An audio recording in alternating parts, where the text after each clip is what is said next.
Hi, hello, welcome to a special version of the monthly comeback review. Not only am I reviewing December K-pop comebacks, but also November comebacks since I missed last month. And just for the fun of it, I'm not going to include rating the B-side tracks for the releases these past 2 months or the Japanese releases, or else this video would be way too long for what it is. To be honest, I thought that October's review was a long video, but I'm 100% sure that this will be even longer, so I'm going to try to keep this intro short and not drag it out for too long. So without further ado, let's begin. I can make the beat go.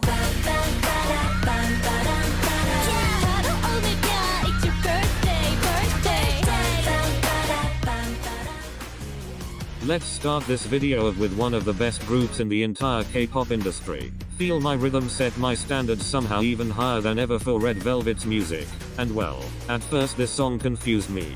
Birthday is obviously their Red concept, so at first I was genuinely confused as to what was playing in my ears. But the more I listened to it, the more I fell in love. So much so that this is one of my top title tracks released this year. 9.6 from me. This is definitely keeping up to the Red Velvet standard that they've made for themselves all these years.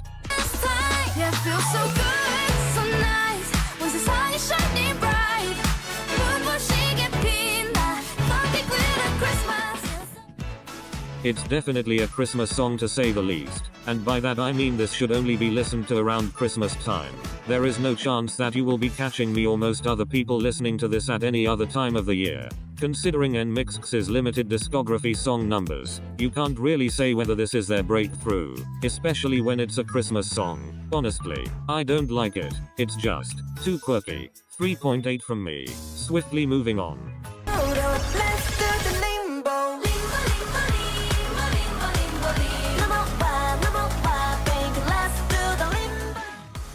Nature is a group that I'm not really into and I thought I would just brush past this song, but there's something about it that made me want to pay attention to it. I think it might be the chorus being very addicting. Typically if you make a song with a catchy chorus then it will be stuck in my head, and this song is the definition of that. I've even started doing the limbo under most doors I walk through just because of it. But I'm considering checking out the rest of their discography now, all thanks to this one song. 7.8 out of 10. Welcome.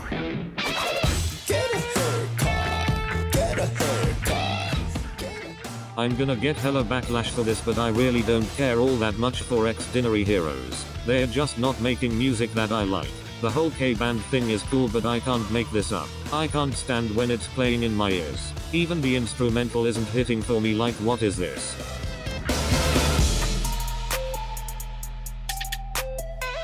Am I sounding like a toxic K-pop stan right now? Yeah, and there's nothing you can do to stop me. -4 out of 10 from me. I can't even put this on the positive side of the scale.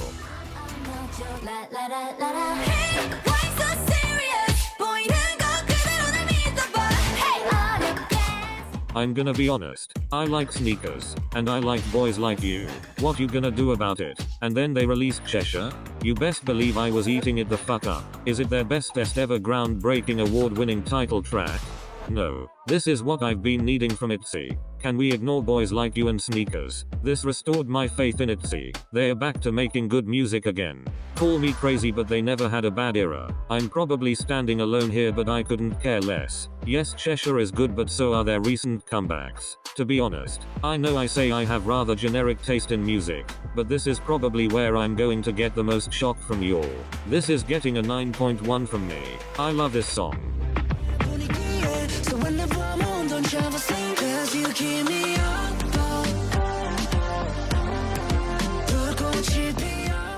I love BTBT. In fact, it's one of my top title tracks from this year, so I had huge expectations from this man. And Keep Me Up, well, it lived up to those expectations. Do I love it as much as his previous release? No chance. But I do really like this song, and you'll best believe it is on my playlist. There's also quite a large proportion of English lyrics, which makes it way more catchy in my mind since I can actually sing along to quite a lot of it. I quite like this song. Love? No, not quite. But this is definitely worthy of a 7.6.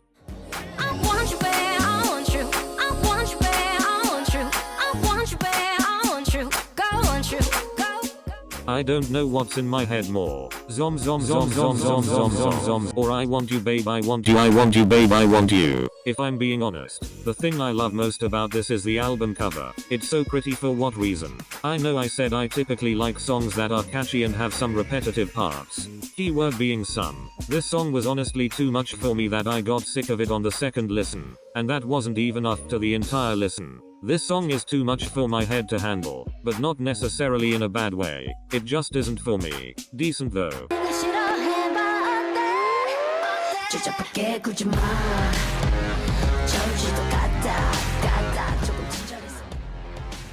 The first thing I thought of when I listened to this song was that this is an old gen's take on new gen's music, and that's still how I would describe this song. Is it bad? No. Is it good? Yeah. Is it great? Not quite, but that's not taking away from this being a good song. When I tell you I had this song on repeat the day it was released, I mean I had this track, Zip, and Breathe on repeat. To be honest, a BoA comeback was not what I was expecting in 2022, and yet I think no one is complaining. Our queen came back and showed us how to make a more than decent song, and that's what it is, a good comeback.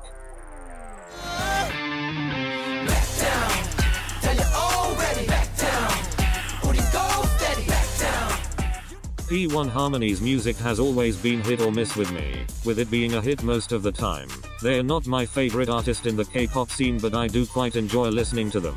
This chorus is good, the verses are good, the choreography is always good with these boys. I can't really find a fault with this song. Maybe if the rap had been a little faster then I'd be able to say it was flawless. But that's just what I think of P1 Harmony's music.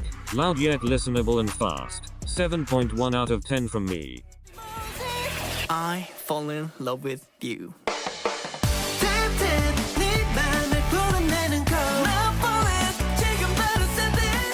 The change into the first chorus had me goop-gagged and everything in between. And there are no complaints coming from me, except the switch up into the rap part. At first listen it felt a little messy, but the more I listened to it, well, it still doesn't make sense. It hasn't clicked with me yet, but I'm sure it will eventually. Similar to P1 Harmony, I don't go out of my way to listen to Verivery's music, but this song is alright. I'd give it a solid 6.8.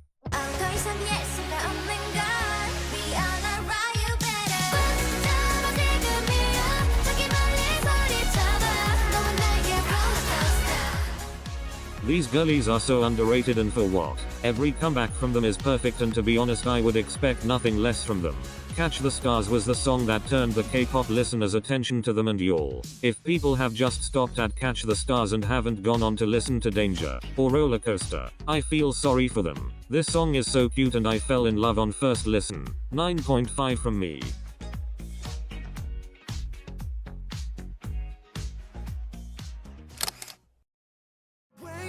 From this nightmare, please, I can't stand this reality. I'm on my worst behavior, how you like me now? Put a muscle on me, I'll spin your mouth. Wake me up from this nightmare, please. I'm sorry, but who let Choi Hansel do such a thing? This emo, rockish concept suits him so well. I'm still so genuinely confused how it does. Before we go any further, I love this song. It makes my inner rebellious teenager come out. But I do have a complaint. To be honest, I want it to be a little louder and maybe a little faster. I had this song playing on max volume and it still wasn't enough for me. But has that stopped me from listening to it? No. I've had this song on repeat since it came out. 8.9 out of 10 from me.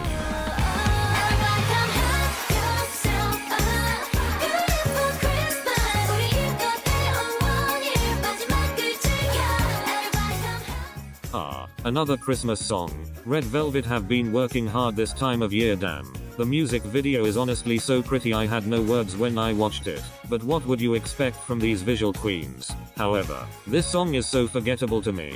I listened to it like 10 minutes ago and I've already forgotten how it goes. To be honest, Christmas specific songs just aren't normally for me. They never really do what I want them to do. But it isn't a bad song, I'd say. I guess it could get a 5.2. Like, it's not the worst. Only average at best.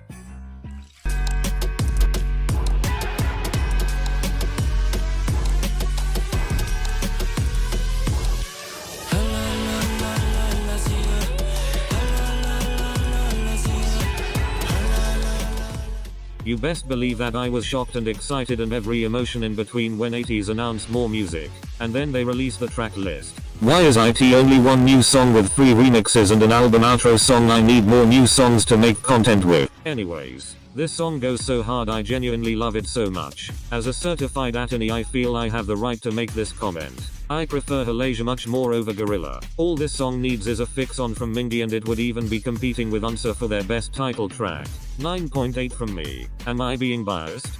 Most likely, but I don't care, I love them. This video took me way too long to make, so I hope you enjoyed it. Yes, I know I missed out a couple releases such as NCT Dream and New Jeans. So here's my rating of them.